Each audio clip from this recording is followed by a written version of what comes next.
સુરત શહેર ભાજપની સેલ્સ પ્રક્રિયા પૂર્ણ. સુરત મહાનગરપાલિકાની 120 બેઠકો માટે 2062 દાવેદારો મેદાને.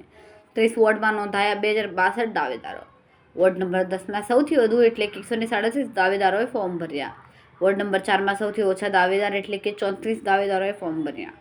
સેલ્સ પ્રક્રિયા બાદ શહેર અધ્યક્ષ સાથે ધારાસભ્યોની સંકલન બેઠક પણ યોજવામાં આવી. 3 દિવસ સુધી ભાજપ કાર્યાલય ખાતે દાવેદારોનો મેળાવડો જોવા મળ્યો. 2062 દાવેદારોમાંથી 120 ઉમેદવારોના લિસ્ટ તૈયાર કરવામાં આવશે. હું શૈલેષ જરીવાલા, ભારતીય જનતા પાર્ટી કોષાધ્યક્ષ, સુરત શહેર.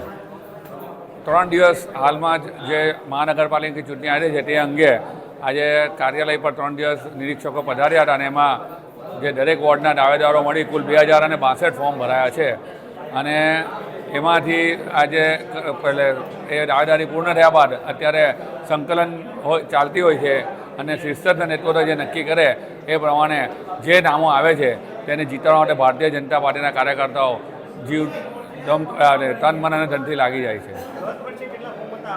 ગત વર્ષે 1900થી વધુ ફોર્મ ભરાયા હતા અને આ વખતે 2062 ફોર્મ છે.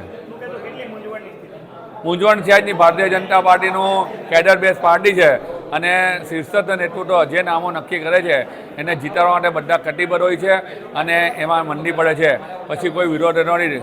ટિકિટ માંગી દરેકનો હક છે અને એ હક ભારતીય જનતા પાર્ટી દરેકને આપે છે અને પછી ભારતીય જનતા પાર્ટીમાં જે નામ આવે તેને જીતાડવા માટે બધા લાગે છે.